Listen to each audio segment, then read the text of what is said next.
नमस्कार साथियों, आप सभी को यूपी टेट शिक्षक पात्रता परीक्षा के लिए ढेर सारी शुभकामनाएं। आप सभी का पेपर अच्छा हुआ होगा, ऐसी कामना करता हूं। और आइए, अभी हमने इसका डाल दिया था हिंदी का, जो सभी के लिए अनिवार्य थी। भाषा प्रथम हिंदी का हम जो है उत्तरमाला जारी कर चुके हैं। प्रथम पाली में जो परीक्षा आपकी हुई है, जो उसी का ये गणित का जो भाग है आपका 91 से लेकर के और आगे के जो प्रश्न है उनको उत्तरमाला के लिए जो है आप लोग जरा सा फटाफट चेक कर लीजिए। गणित विषय जैसा कि आप सब जानते हो बड़ा महत्वपूर्ण होता है। छोटी छोटी गणनाएं, छोटी छोटी संक्रियाएं आप लोग के लिए एक एक नंबर देने वाली हैं। यहाँ पर बहुत कोई बड़ा प्रश्न नहीं पूछा गया और कोई छोटा भी नहीं पूछा गया, सबका अपना महत्व होता है। और यहाँ पर पहला प्रश्न है 91 नंबर का। यहाँ पर 1/3 बराबर b/4 बराबर c/7 हो तो a + b + c/c का मान क्या होगा। यहाँ पर इसका विकल्प जो है तीसरा सही है। सही उत्तर आपका 3 है, अर्थात 2 होगा इसका मान। उसके बाद में आपका प्रश्न संख्या 92 है।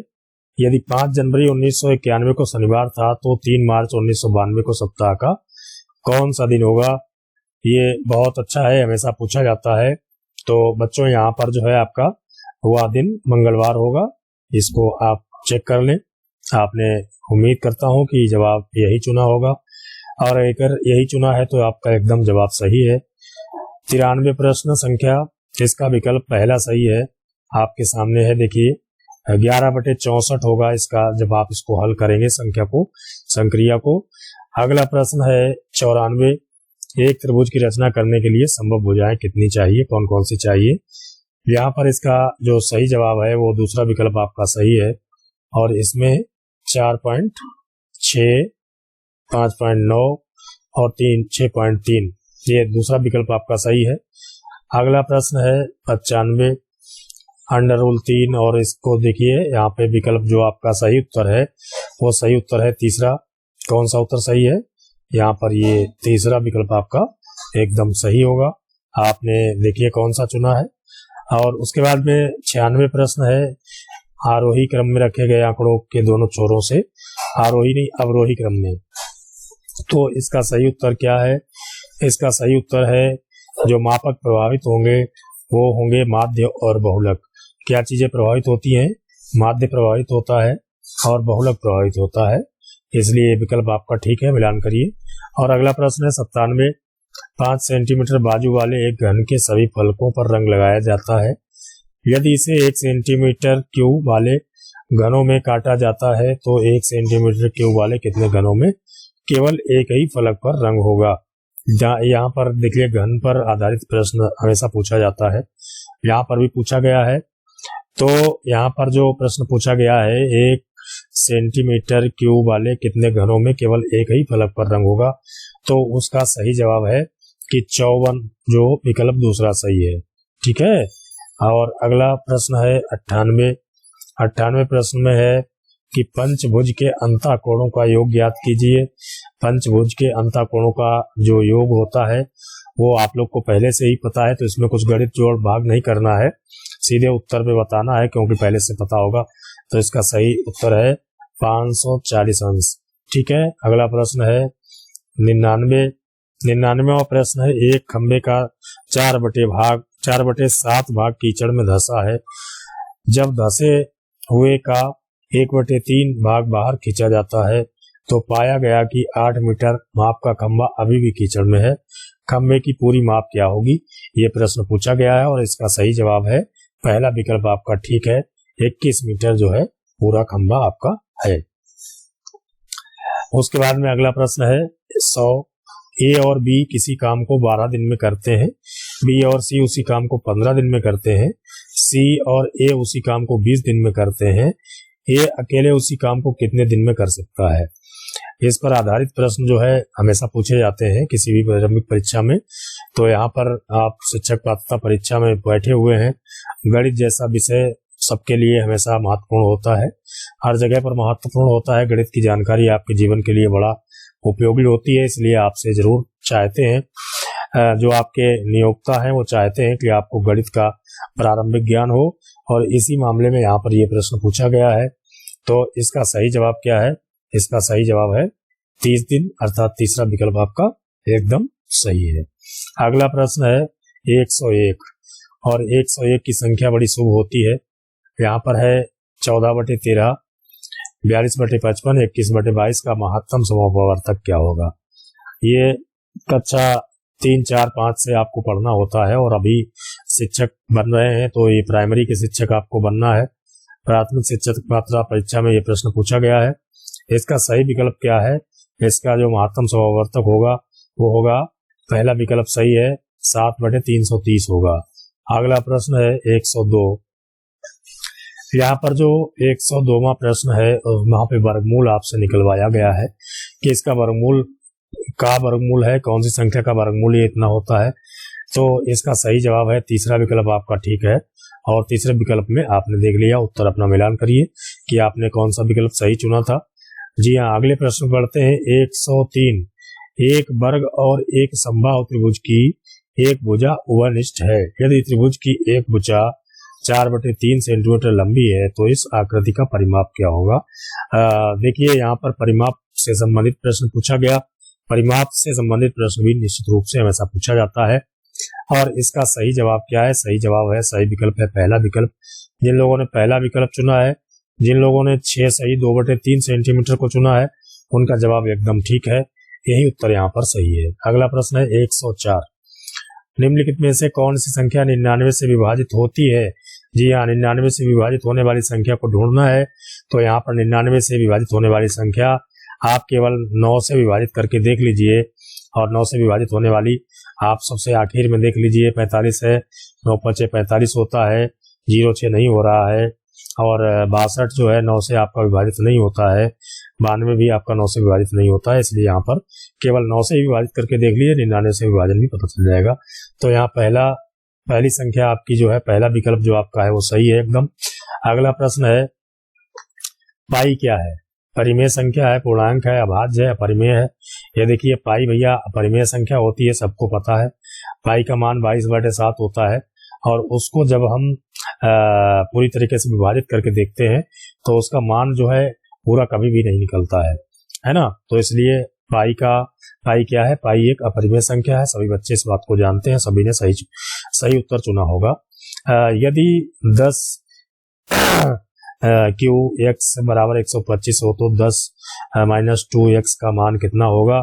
तो यहाँ पर जो सही विकल्प आपका है वो दूसरा विकल्प सही है, और इसका मान क्या होगा? 1/25 होगा। इस बात को आप लोग ध्यान रखिएगा।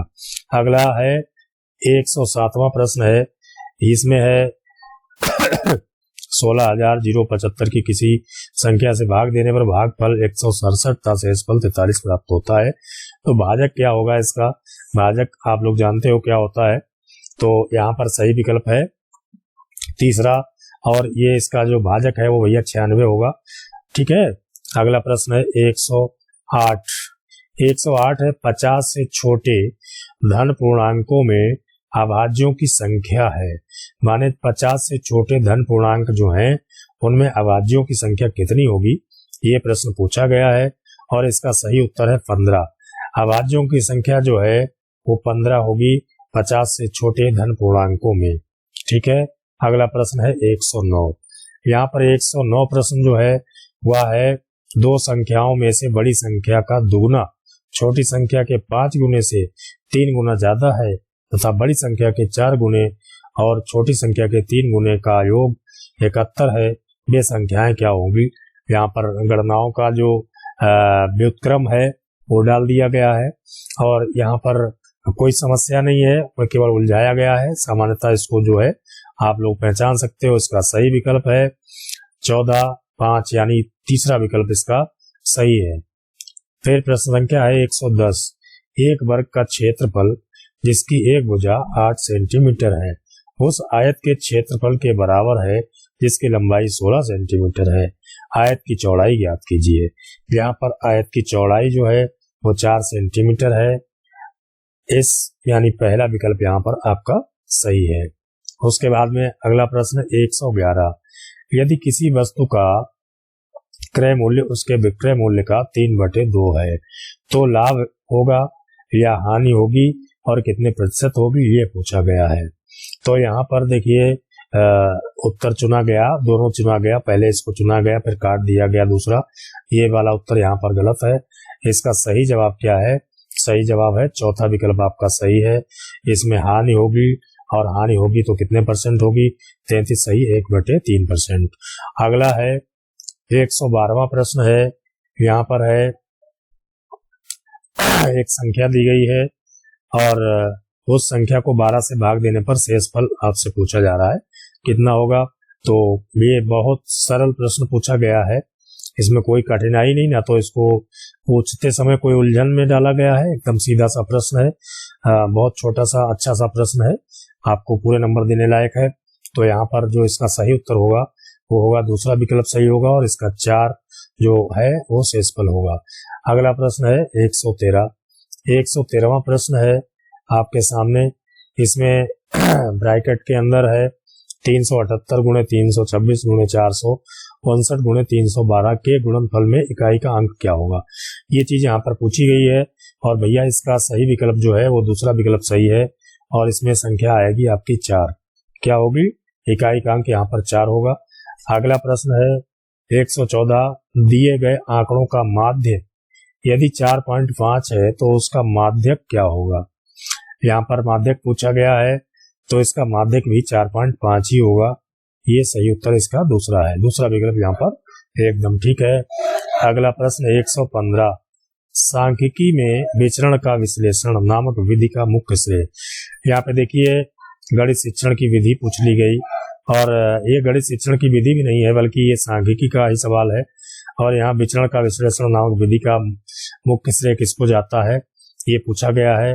तो ये सही जवाब पहला यहाँ पे विकल्प ठीक है और पहले विकल्प में आर.ए. फिशर साहब हैं, इनको विचरण का विश्लेषण नामक विधि का मुख्य श्रेय जाता है। अगला प्रश्न है 116, त्रिभुज एबीसी के मध्य बिंदु क्रमशः डी ई एफ हैं, ज्ञात कीजिए निम्न में से कौन सा कथन सत्य है। यहाँ पे सत्य कथन आपसे पूछा गया है और वो आपको इन 4 विकल्प में से छांटना है। तो यहाँ पर कोण डी ई एफ का क्षेत्रफल 1/4 और त्रिभुज एबीसी का क्षेत्रफल, ये माने दूसरा विकल्प आपका एकदम ठीक है। इसको आपको सबको चुनना है, आप सभी ने चुना होगा और जिन लोगों ने ये दूसरा विकल्प यहाँ पर चुना है उनका जवाब एकदम ठीक होगा। अगला प्रश्न है 100, जो आगे बढ़ते हैं तो पहुंचते हैं 117 पर। यदि किसी दिए गए आंकड़े का समांतर माध्य बराबर ए, ज्यामितीय माध्य बराबर जी तथा हरात्मक माध्य बराबर एच हो तो क्या होगा। यहाँ पर जो उसको विकल्प दिया गया है, आंकड़े दिए गए उनको जो व्यक्त करने के लिए, उनको यहाँ पर परिभाषित करने के लिए जो सही जवाब होगा, सही विकल्प होगा वो तीसरा होगा।